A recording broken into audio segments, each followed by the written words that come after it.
बिस्मिल्लाहिर्रहमानिर्रहीम। अस्सलाम वालेकुम नाज़रीन, कैसे हैं आप? मैं मुनीर अहमद मलिक एक बार फिर हाजिर हूँ। नाज़रीन, आज आपको सूरत हाल बताएंगे कि जो इलेक्शन के हवाले से, इलेक्शन के नकात के हवाले से सुप्रीम कोर्ट ऑफ पाकिस्तान में केस ज़ेर समाअत था, तो उस पर क्या जो है ना रिमार्क्स है जजेस की तरफ से, और हुकूमती वकला और अटारनी जनरल, सेक्रेटरी दिफा, उन्होंने क्या क्या जो है ना तावीलें पेश की इलेक्शन को डिले करने के लिए, तो वो आपको बताते हैं। आज ओवरऑल अगर देखा जाए तो फतेह मोहम्मद बंदयाल के बेटे चीफ जस्टिस उमर अता बंदयाल ने सबको उड़ा कर रख दिया। उन्होंने अपने रिमार्क से आज सबको धो दिया है।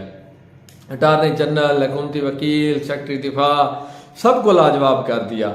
तमाम तर प्रेशर के बावजूद आइन की खातिर चीफ जस्टिस जो है ना डट कर खड़े हो गया। उन्होंने किसी किस्म का प्रेशर नहीं लिया। दूसरी तरफ जो है ना वकला की भी खैर उनको सपोर्ट हासिल थी। आज वकला भी वहाँ पर पहुँचे, शाहराए दस्तूर पर बड़ी तादाद में सिक्योरिटी जो है ना वहाँ पे लगी हुई थी।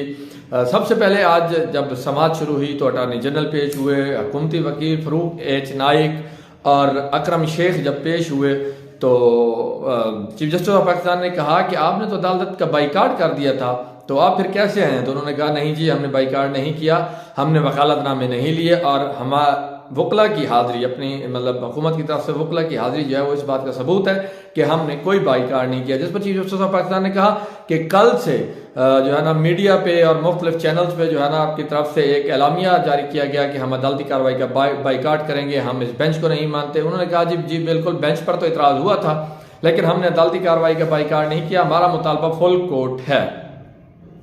इसके बाद जो है ना सेक्रेटरी दिफा ने कहा कि जी कुछ इशूज हैं जो मैं ओपन कोर्ट में नहीं बता सकता। जिस पर चीफ जस्टिस ऑफ पाकिस्तान ने कहा कि जो भी बताना है यही बताएं, अगर कुछ ऐसा है तो आप हमें फाइलें दे दें जो आपके पास है, हम खुद ही इनको पढ़ के ना तो अंदाज़ा कर लेंगे, हमें अंदाज़ा हो जाएगा कि क्या मामला है, आप फाइलें हमें दे दें, जो है आज बात यहाँ ओपन कोर्ट में होगी। अगर कुछ ऐसे मसाइल हुए, हमें लगा कि ये यहाँ पे नहीं सुने जा सकते, तो हम फिर आपको अंदर बुला लेंगे अपने चैम्बर में।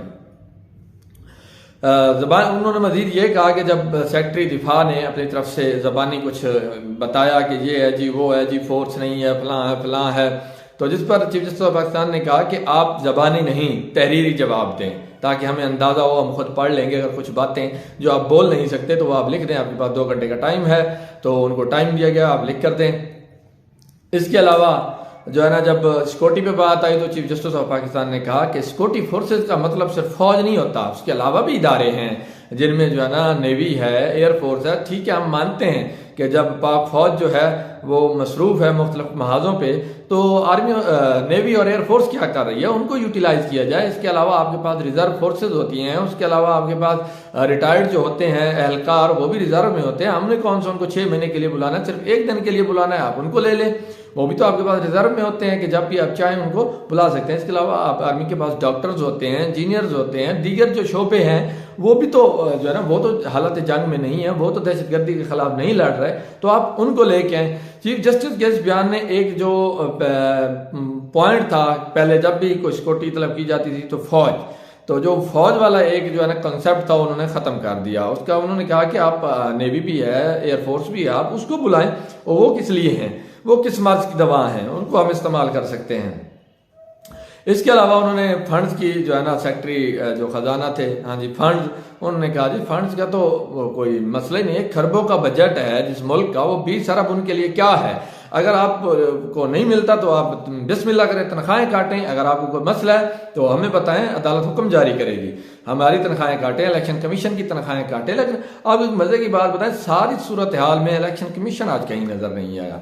मजीद जो है ना उन्होंने ये कहा कि डिले जो इलेक्शन कमीशन कर सकता है, सारी बात इस पे है कि इलेक्शन कमीशन के पास ये अख्तियार ही नहीं है, वो किस तरह इलेक्शन आगे कर सकते हैं, ये अख्तियार किसी के पास नहीं है सिवाय अदालत के। 1988 में भी इलेक्शन आगे पीछे हुआ था तो सिर्फ अदालत की वजह से हुआ था, अदालत ने उस तारीख को आगे किया था।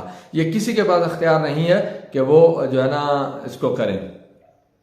मजीद जब अटारनी जनरल साहब आए तो उनसे उन्होंने दलील मांगी चीफ जस्टिस ऑफ पाकिस्तान ने कि आप दलाइल दें कि ये 90 दिन से ऊपर इलेक्शन क्यों जाने चाहिए, इनकी क्या वजह है। तो वो इधर उधर की हाँकते रहे, उन्होंने कोई टू द पॉइंट जो है ना आईनी नुक्ते पर बात नहीं की। जिस पर चीफ जस्टिस ने कहा कि आपको हम कह रहे हैं कि आप आईनी नुक्ते पर बात करें, आप इधर उधर की हाँक रहे हैं, ये क्या बात है। आप सिर्फ टू द पॉइंट बात कि 90 दिन के अंदर इलेक्शन क्यों नहीं हो सकते, या अगर इनको आगे कर सकते हैं तो इसकी क्या वजह है, कोई इसका ठोस जो है ना जवाब दें या आइन में इसकी कोई गुंजाइश है। इसके अलावा चीफ जस्टिस ऑफ पाकिस्तान ने यह भी कहा कि आपकी रिपोर्ट के मुताबिक 50% पोलिंग स्टेशन जो हैं वो पुरअमन है। अगर 50% पुरअमन है तो बाकी 50% है वहां पर फोर्स डिप्लॉय करनी है। कितनी फोर्स डिप्लॉय हो जाएगी? आप फोर्स लेके हैं, आप जो है ना आपके पास जो रिजर्व में हैं, रिटायर्ड हैं, उसके अलावा नेवी है, एयरफोर्स है, आप उनको लेके हैं, वो तो वेले बैठे हैं ना, उनको आप बुलाएं। तो रिटायर्ड एहलकार आ सकते हैं, सिर्फ एक दिन के लिए आना है, आपने कौन सा 6 महीनों के लिए आके यहाँ पे ड्यूटी देनी है, एक दिन का इलेक्शन है। बल्कि इससे कबल अजीम जो एक दफ़ा चीफ जस्टिस ऑफ पाकिस्तान ने रिमार्क्स दिए थे, उन्होंने कहा था कि इलेक्शन अगर एक दिन में नहीं होते तो आप 2 दिन कर लें, मतलब सिक्योरिटी इतनी नहीं है कि एक ही दिन में लगाई जाए, तो आप उसको 2 दिन पे रख लें, आधा इलेक्शन एक दिन करवा लें, आधा दूसरे दिन करवा लें। तो मतलब आप चीफ जस्टिस ऑफ पाकिस्तान आज जो है वो किसी जो है ना प्रेशर के मूड में नहीं थे, जो है ना कोई उन्होंने ऐसे जस्टिस इजाजुल हसन साहब ने बड़े दिलचस्प बात दी, उन्होंने कहा तो आप तो हम पर एतराज़ कर रहे थे वकला से, उन्होंने कहा तो आप जो है ना आप किस तरह आ गए हैं कौमी प्रेस में, आप जो है ना एलामिया चला रहे थे बाइकाट का। उन्होंने कहा जी हमें फुल बेंच, आगे से जो वकील थे फरूक एच नाइक साहब, उन्होंने कहा कि जी नहीं, हम तो सिर्फ जो है ना जजेस जो बेंच है उस पर एतराज़ कर रहे थे, हमारी तरफ से बाइकाट नहीं किया गया, बल्कि हम तो यहाँ आ गए हैं। इसके अलावा चीफ जस्टिस ऑफ पाकिस्तान ने आर्टिकल 190 के तहत रेंजर्स तलब की। दूसरी तरफ जो है वकला इजहार यकजहती के लिए इशारा दस्तूर पर पहुंच गया, बल्कि वो सुप्रीम कोर्ट तक पहुंच गए। तो काफ़ी तादाद में वकला भी थे, वो अपनी अदलिया के साथ बेंच के साथ खड़े हुए। जिस तरह का Balaji chief justice of Pakistan ने मुख्तलिफ बयान दिए कि बार जो है वो बेंच के बगैर कुछ नहीं है, और जो बेंच है वो बार के बगैर कुछ नहीं है। आज बार और बेंच ने भी एक दूसरे का साथ दिया।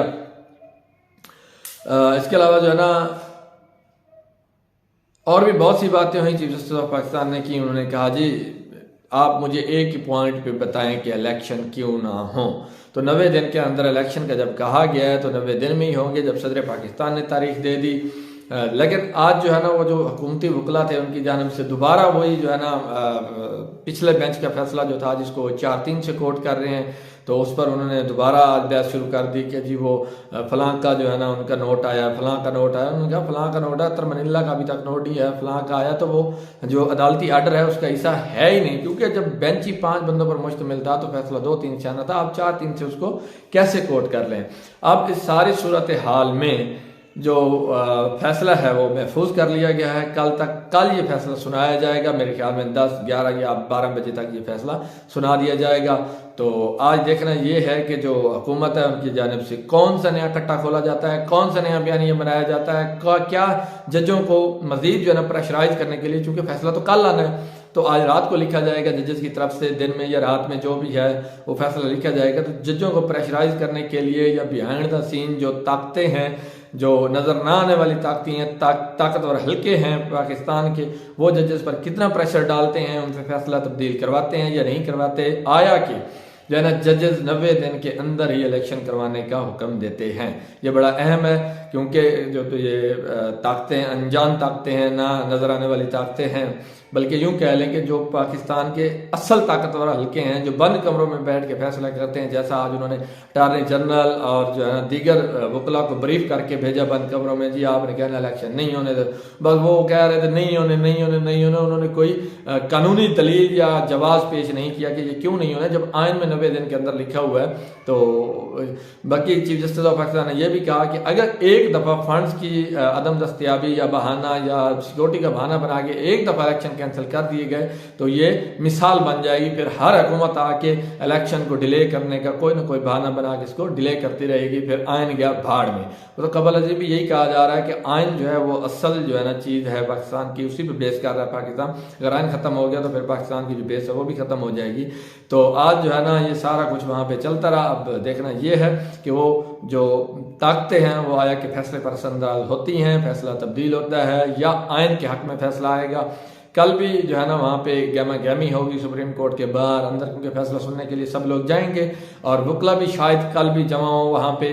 तो आज जो देखने की बात है या ऑब्जर्व करने वाली चीज़ें वो यही हैं कि मौजूदा गवर्नमेंट की जानिब से देखा जाएगा कि वो क्या बयान अपनाती है और जो है क्या लाहेअमल बनाती है, उनकी तरफ से क्या कल तक के लिए क्या नया ढोंग रचाया जाता है। कि हम ये करेंगे वो करेंगे। हो सकता है जजेस के खिलाफ भी कुछ ऐसी चीज़ें सामने आए, जैसे कि पहले ऑडियो वीडियो लीक्स आती रहती हैं, जब भी कोई अहम फैसला आना होता है, किसी जज को मुतनाज़ा बनाना होता है तो कोई ना कोई ऑडियो या वीडियो आ जा सकती है। इसी दौरान चीफ जस्टिस ऑफ पाकिस्तान की शायद कोई ऑडियो या वीडियो रिलीज़ हो जाए। ये मेरा अपना एक जो है ना पॉइंट ऑफ व्यू है, गलत भी हो सकता है, क्योंकि जब भी जजों को प्रेशराइज करने की कोशिश की जाती है, जब उनसे फैसला तब्दील करवाने की कोशिश की जाती है तो ऐसा कुछ किया जाता है।